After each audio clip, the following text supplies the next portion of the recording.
आज हमारे पास दो पेशेंट हैं, पेशेंट नंबर 1 और पेशेंट नंबर 2। इन दोनों पेशेंट्स को क्या समस्या है इसके बारे में डिस्कस करेंगे। और अगर लॉकडाउन बढ़ता है, अगर लॉकडाउन 15 जून के बाद बढ़ता भी है तो आपको क्या समस्याएं, इन दो पेशेंट्स को क्या समस्याएं होने वाली हैं। ये जो दो पेशेंट्स हैं, ये दोनों पेशेंट्स हमारे बीच के ही पेशेंट्स हैं, यानी हमारे बीच के ही मरीज हैं। ये दोनों मरीज हमारे आसपास रहते हैं और ये अभी से नहीं, इनमें से एक पेशेंट ऐसा है जो रिसेंटली हमारे पास में आया है, हमारे आसपास में है, और एक पेशेंट ऐसा है जिसको लंबे समय से परेशानी है, यानी कि लॉकडाउन नहीं हुआ था, जो फर्स्ट लॉकडाउन हुआ था उससे पहले भी उस मरीज को परेशानियां थी। तो ये पेशेंट और ये पेशेंट में दोनों में क्या अंतर है इस वीडियो में हम जानने वाले हैं बिल्कुल डिटेल से।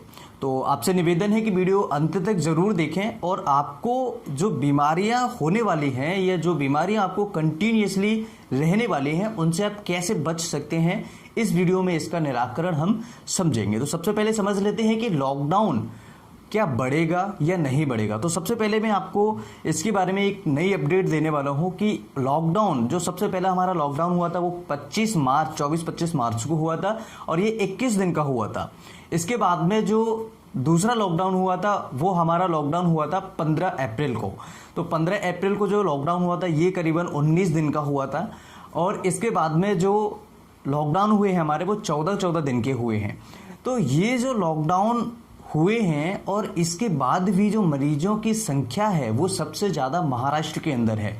महाराष्ट्र एक ऐसा स्टेट है जिसके अंदर इंडिया के सबसे ज़्यादा केसेस जो स्टेट में निकल रहे हैं वो मुंबई यानी महाराष्ट्र में निकल रहे हैं।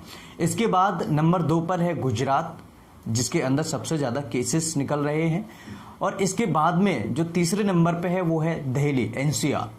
तो इन तीनों के अंदर सबसे ज़्यादा केसेस होने के बाद भी अगर लॉकडाउन नहीं लगाया जाता है तो काफ़ी संख्या पेशेंट्स की बढ़ने वाली है, ऐसा मानना है।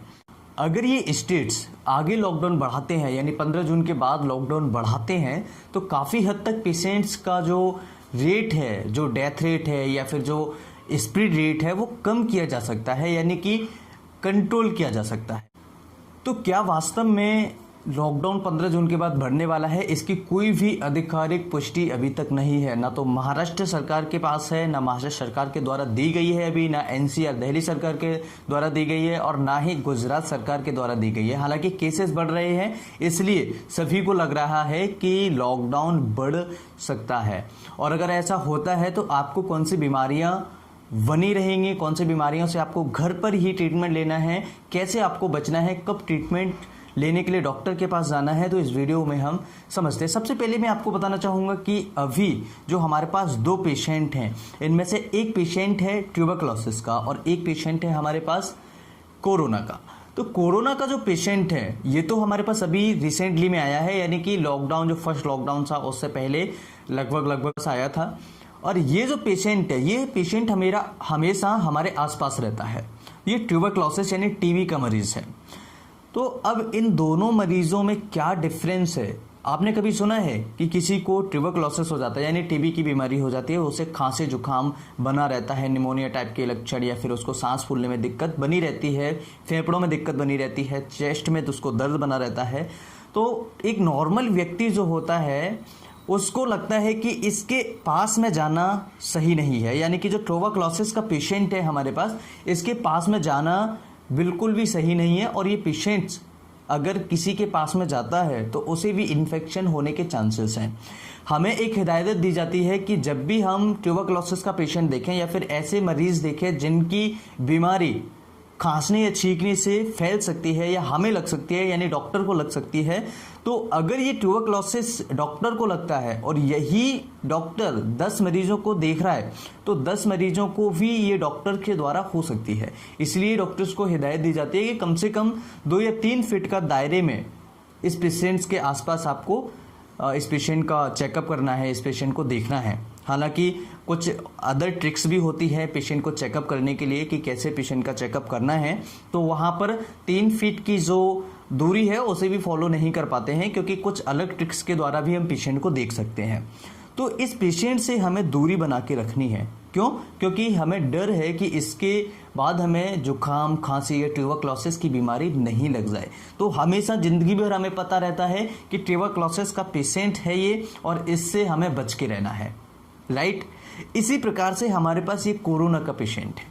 कोरोना के पेशेंट में क्या हो रहा है कि इसको भी जुकाम, खांसी, निमोनिया की शिकायत या फिर CPOD इस तरह की परेशानियां या फिर गले में समस्याएं, जैसे गले में कुछ अटकना या फिर गले से संबंधित कई सारी बीमारियां हैं। जैसे अभी इसके डर से ही आपको कई सारी बीमारियां पैदा हो रही हैं, जैसे गले में कुछ अटकना, गले में टॉन्सिलाइटिस, गले के सामने की दीवार पर लाल लाल दाने या फिर गले से रिलेटेड अन्य समस्याएं, गले का आवाज़ जो है आपकी भारी हो जाना, गले की और भी गले में सूजन आ जाना, तो कई सारी ऐसी बीमारियां हैं। ग्लोबस हिस्टेरिकस जिसे हम कहते हैं, GERD है। कई ऐसे पेशेंट हो रहे हैं जिनको हर्निया भी ऐसी कंडीशन में देखने को मिल रहा है। तो ये जो कोरोना को पेशेंट हमारे पास है, इस पेशेंट का हमें करना क्या है? जिस तरीके से हम ट्यूबरक्लोसिस के पेशेंट से दूरी बना के रखे हुए हैं, इसी प्रकार से हमें कोरोना के पेशेंट से दूरी बना के रखनी है। बस इसी चीज़ का सावधानी हमें रखनी है। कभी भी आपको कोरोना की शिकायत नहीं होगी, यानी कोरोना की बीमारी आपको नहीं होगी। क्यों नहीं होगी? अगर आप इससे दूरी बना के रखते हैं, आप इसकी इस्तेमाल की गई चीज़ों को अगर आप इस्तेमाल नहीं करते हैं, अगर आप समय समय पर हाथ धोते रहते हैं, अगर आप समय समय पर अपने हैंड वॉश करने के साथ में अपने मुंह को ज़्यादा टच नहीं करते हैं, तो ऐसी कंडीशन में आपको बीमारी होने के कम चांस हो जाते हैं, यानी न के बराबर होते हैं। अभी जो मुंबई की डेथ रेट चल रही है वो 3.5% के हिसाब से चल रहा है, यानी कि ये बहुत ज़्यादा है। और अगर इससे ज़्यादा डेथ रेट बढ़ी तो काफ़ी समस्याएं आने वाली हैं, बेड्स कम पड़ेंगे और काफ़ी समस्याएं आप सभी को, हम सभी को देखने को मिलेंगी। तो उम्मीद है कि आप सभी इन दोनों पेशेंट से समझ गए होंगे कि जो इस पेशेंट से हम दूरी बना के रख रहे हैं, ट्यूबरक्लोसिस के पेशेंट से, एज इट इज़ इस पेशेंट से भी हमें दूरी बना के रखनी है। हमें डरना नहीं है, किसी भी बीमारी से हमें डरना नहीं है। बस आपको ये लाइफ टाइम के लिए हमें सोचना है कि कोरोना टाइम की एक बीमारी थी जिससे हमें बच के रहना है, ज़्यादा किसी से चिपकना नहीं है, कम से कम 2-3 फीट की दूरी बना के रखें, 3 फीट तो नॉर्मली बना के ही रखें जब भी किसी से बात करें। लॉकडाउन खुल गया है, इसका मतलब ये मत समझें कि आपके यहाँ बीमारी नहीं आएगी या फिर बीमारी ख़त्म हो चुकी है, बिल्कुल भी नहीं समझें। अब अगर बात कर लें कि किसी पेशेंट को ये इन्फेक्शन हो जाता है तो कैसे पता लगेगा? ब्लड प्रेशर का कम होना, पल्स रेट का बढ़ जाना, ऑक्सीजन लेवल कम हो जाना या फिर पल्स रेट कम भी हो सकती है। ब्लड प्रेशर कम हो रहा है, बुखार आना, गले में जुकाम, खांसी होना, गले में दर्द होना, अगर ऐसी समस्याएं हैं, इसके साथ में अगर बहुत ज़्यादा कमजोरी है तो डॉक्टर से तुरंत मिल लीजिएगा। कई ऐसे पेशेंट्स होते हैं जिनको कोई भी सिम्टम्स नहीं है, उसके बाद भी कोरोना पॉजिटिव आ रहा है। तो ऐसी कंडीशन में उनको, ऐसे पेशेंट्स जिनको शक है या फिर जो हिस्ट्री है उनकी, जो कहीं से आए हैं, तो ऐसी कंडीशन में उनको डॉक्टर से ज़रूर मिलना चाहिए या फिर होम क्वारंटाइन 14 दिन के लिए रहना चाहिए। मैं किसी को डरा नहीं रहा हूँ, इस वीडियो में किसी को डरना नहीं है।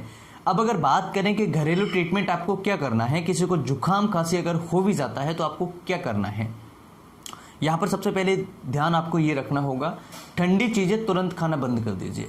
जो भी ऐसे पेशेंट्स हैं जो ठंडी चीज़ें खा रहे हैं उनको तुरंत बंद कर दीजिए, नहीं तो आपको ये समस्याएं आगे तक बनी रहेंगी। ये जो गले की समस्या है, गले में कुछ अटकना, गले में दर्द होना, टॉन्सिलाइटिस या फिर जो गले के सामने लाल लाल दाने हैं, ऐसे मरीजों को भी ठंडी चीज़ें खाना बंद कर देना चाहिए और स्ट्रेस लेना बंद कर दीजिएगा।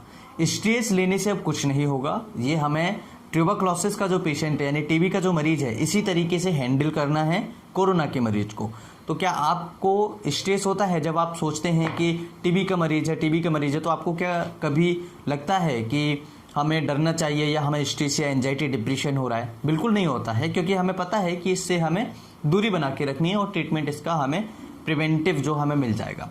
तो इसी तरीके से बिल्कुल एज इट इज़ हमें कोरोना के मरीज से भी बचाव करना है, डरना नहीं है, डिप्रेशन, एंजाइटी नहीं लेनी है, बिल्कुल नॉर्मल लाइफ की तरह से इसे लीजिएगा। और बस सावधानियां रखना बहुत ज़्यादा ज़रूरी है। अगर आप सावधानियां नहीं रखेंगे तो बहुत ज़्यादा समस्याएं हम सभी को आने वाली हैं। तो घर पर आप ठंडी चीज़ें बंद कीजिएगा, गुनगुना पानी रेगुलर अभी लेते रहिएगा, ज़्यादा गुनगुना पानी नहीं होना चाहिए। बाहर की चीज़ें खाने में अभी कम कीजिएगा, जो भी आप बाहर से लेके आ रहे हैं उन्हें कम लेकर आइए, यानी कि कुछ भी आप बाहर से लाएं उसे अच्छे तरीके से स्टरलाइज करें, अच्छे तरीके से साफ़ करें, अच्छे तरीके से धोएं, उसके बाद ही यूज करें और कम से कम बाहर की चीज़ खाने की कोशिश कीजिएगा। इसके साथ में आप कुछ मेडिसिन हैं, जैसे जुकाम खांसी जिन मरीजों को हो रहा है, जिन मरीजों को गले से संबंधित समस्याएं जैसे गले में दर्द है या गले में लाल लाल दाने हैं या टॉन्सिल्स है, ऐसे मरीजों को वेलाडोना 200 पोटेंसी में दिन में 2 बार सुबह शाम 2-2 ड्रॉप से लेनी चाहिए। 10 दिन के लिए लीजिएगा, अगर आराम मिलता है तो इसे 15 दिन के लिए फिर से कंटिन्यू कर सकते हैं। इस तरह से आप इस बीमारी से आप बच सकते हैं। इसके अलावा जिन मरीजों को लगता है कि गले में कुछ अटका हुआ है, गले में कुछ फंसा हुआ, तो ऐसे मरीजों को लैकेसिस 30 पोटेंसी में केवल 1 बार लेना चाहिए। 3 दिन तक कंटिन्यूसली करिए, आराम मिल जाएगा। आराम मिलने के बाद में इसे बंद कर दीजिएगा। अगर फिर से लगता है तो फिर से आप इसे रिपीट कर सकते हैं, लेकिन ध्यान रहे खाने पीने की चीज़ों में स्पाइसी चीज़ें कम खाइएगा, बंद ही कर दीजिए बल्कि। और कुछ ऐसी चीज़ें हैं जो आपको नहीं खानी चाहिए, जैसे कि ठंडी चीज़ें हैं, दूध है, दूध जो ठंडा फ्रिज का रखा हुआ है वो वाला दूध आपको नहीं खाना है।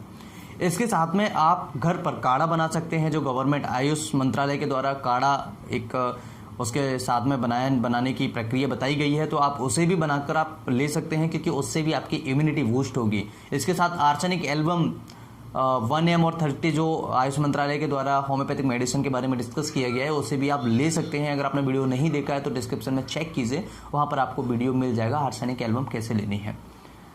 तो ये कुछ घरेलू उपाय हैं जिनसे आप बच सकते हैं। हल्दी का दूध आप पी सकते हैं, लेकिन ध्यान रहे ज़्यादा कंटिन्यूसली हल्दी का दूध नहीं पिए। और आपको ध्यान रखना है कि हल्दी का दूध उसमें ज़्यादा हल्दी नहीं होनी चाहिए, यानी कि नॉर्मल हल्दी, थोड़ी सी चुटकी सी हल्दी डालना है, जिससे कि हमारी इम्यूनिटी और हमारा जो गले की समस्या है वो धीरे धीरे कम हो जाए। स्ट्रेस बिल्कुल ख़त्म कर दीजिए अपनी लाइफ से, स्ट्रेस डिप्रेशन को हटा दीजिए, नॉर्मल लाइफ आप चलने दीजिए, क्योंकि सभी को पता है जो होना है वो सबके साथ होना है। तो आपको ध्यान रखना है कि ट्यूबरक्लोसिस का पेशेंट आपको याद रखना है। जिस तरीके से ट्यूबरक्लोसिस के पेशेंट से हम डरते नहीं, उसी तरीके से हमें कोरोना के पेशेंट से भी नहीं डरना है। सो उम्मीद है कि इस वीडियो से आप बहुत कुछ सीखे होंगे। उम्मीद है कि वीडियो आप सभी के लिए बहुत ही महत्वपूर्ण होगा। अगर वीडियो अच्छे लगे तो लाइक शेयर एंड सब्सक्राइब जरूर करें। अगर कुछ पूछना चाहते हो तो कमेंट करें। अगर आपने अभी तक हमारे चैनल को सब्सक्राइब नहीं किया है, आप नए दर्शक हैं, तो हमारे चैनल को सब्सक्राइब कर लें हमारी मेडिकल से रिलेटेड वीडियोज़ देखने के लिए। फिर मिलते हैं एक नई वीडियो में, तब तक के लिए bye, take care, thanks for watching, have a nice day.